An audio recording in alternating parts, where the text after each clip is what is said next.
ഈശോ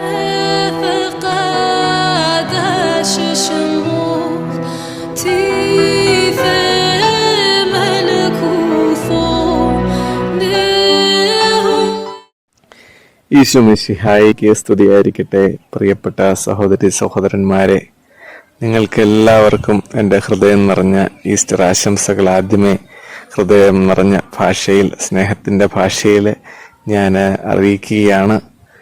എൻ്റെ കയ്യിലിരിക്കുന്നതായ ഈ ചെടി നിങ്ങൾ ശ്രദ്ധിച്ചിട്ടുണ്ടാകാം.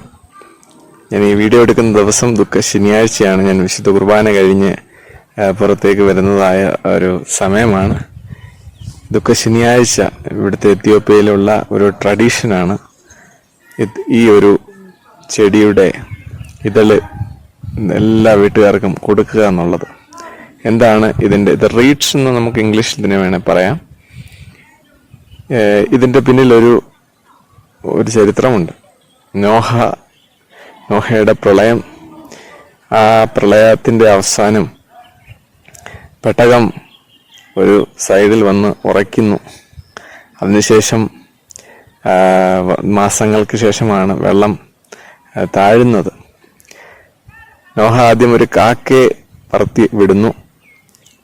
ആ കാക്ക തിരികെ വരുന്നില്ല. അതിനുശേഷം നോഹ ഒരു പ്രാവിനെ പറത്തി വിടുന്നു. പ്രാവ് ഇതിൻ്റെ ചുള്ളി, ഇതിൻ്റെ ഒരു ശിഖരം കൊത്തി തിരികെ കൊണ്ടുവന്നു എന്നാണ് നമ്മുടെ വിശ്വാസം. ജലപ്രളയവും ഒത്തിരി നാശനഷ്ടങ്ങളും ഒക്കെ കഴിഞ്ഞതിന് ശേഷം ഒരു ശുഭപ്രതീക്ഷ നമുക്ക് നൽകുകയാണ് ഈ ഒരു വൃക്ഷം, അല്ലെങ്കിൽ ഈ ഒരു ചെടിയുടെ ഇതള് നമുക്ക് നൽകുന്ന വലിയ സന്ദേശം. ഈസ്റ്റർ നമുക്ക് മറ്റൊന്നുമല്ല നൽകുന്നത്. ലോകൈകനാഥനായ ക്രിസ്തു ഖബറിൽ അടയ്ക്കപ്പെട്ടിട്ട് വലിയ പാറ കൊണ്ട് മൂടിയിട്ടു എല്ലാം നഷ്ടപ്പെട്ടു എന്നുള്ള ഒരു വലിയ ചിന്ത ശിഷ്യന്മാരുടെ ഇടയിൽ ഉണ്ടായിട്ടും അതിനെയൊക്കെ തകർത്തുകൊണ്ട്, അതിനെയൊക്കെ തള്ളി മാറ്റിക്കൊണ്ട് കർത്താവ് ഉയർത്തെഴുന്നേറ്റു. നമ്മുടെ ജീവിതവും ഇപ്രകാരം അടഞ്ഞു കിടക്കപ്പെട്ടതായ, നശിക്കപ്പെട്ടതായ വേദനകൾ അനുഭവിച്ച് എല്ലാ തരത്തിലുള്ള പ്രത്യാശയും നഷ്ടപ്പെട്ടിരിക്കുന്നതായ അവസരത്തിൽ ദൈവം നമുക്ക് നൽകുന്ന വലിയ പ്രത്യാശയാണ് ഉയർപ്പിന്റെ സന്ദേശം എന്ന് പറയുന്നത്. ഇന്നത്തെ ലോകത്തിലൂടെ നമുക്ക് ഒന്ന് കണ്ണോടിക്കുമ്പോൾ, ചിന്തിക്കുമ്പോൾ നമുക്ക് കാണാൻ സാധിക്കുന്നത് വളരെയേറെ ഉത്കണ്ഠകളിലൂടെയാണ് നമ്മുടെ നാട് കടന്നു പോകുന്നത് എന്നതാണ്. പല മനുഷ്യർക്കും ഈ നാടിനോടുള്ള പ്രത്യാശയും പ്രതിപത്തിയും എല്ലാം നഷ്ടമാക്കി അവർ വിദേശത്തേക്കൊക്കെ പോകുന്നുണ്ട്. അതേപോലെ തന്നെ നമ്മുടെ നാട്ടിലെ സാഹചര്യങ്ങളും ഒട്ടും അത്ര നല്ലതല്ല.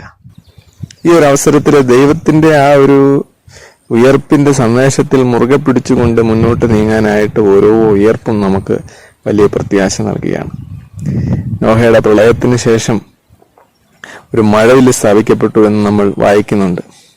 അതേപോലെ തന്നെ ഈ പ്രാവ് നമുക്ക് നൽകുന്നതായ ഈ സൂചന അത് എല്ലാ വർഷവും നമുക്ക് നൽകുന്നുണ്ട്. എല്ലാ വർഷവും നല്ല ഓരോ ദിവസവും നമുക്ക് നൽകുന്നുണ്ട്. ക്രിസ്തുവാണ് ആ ഒരു വലിയ പ്രത്യാശ. ആ ക്രിസ്തുവാണ് ഉയർപ്പ് എന്ന് പറയുന്നത്. നമ്മുടെ ജീവിതത്തിന്റെ അഭയശില, രക്ഷാസ്ഥാനം എന്നൊക്കെ പറയുന്നതായ ആ ക്രിസ്തുവിലാണ് നാം മുറുകെ പിടിക്കേണ്ടത്. ക്രിസ്തുവാണ് ഈ ചില്ല എന്ന് ഒരു പക്ഷെങ്കിൽ നമുക്ക് പറയേണ്ടിയിരിക്കുന്നു. നമുക്കും ക്രിസ്തുവിൽ ഉള്ള വിശ്വാസത്തിൽ അടിയുറച്ചുകൊണ്ട്, വളരെ ശക്തിയോടെ വിശ്വാസത്തിൽ അധിഷ്ഠിതമാക്കി ആഴപ്പെട്ടുകൊണ്ട് നമുക്ക് മുന്നോട്ട് നീങ്ങാം. ദൈവം അനുഗ്രഹിക്കട്ടെ. ഈസ്റ്ററിന്റെ എല്ലാ ആശംസകളും ഒരിക്കൽ കൂടി സ്നേഹത്തോടെ എല്ലാവർക്കും നൽകുന്നു. Happy Easter.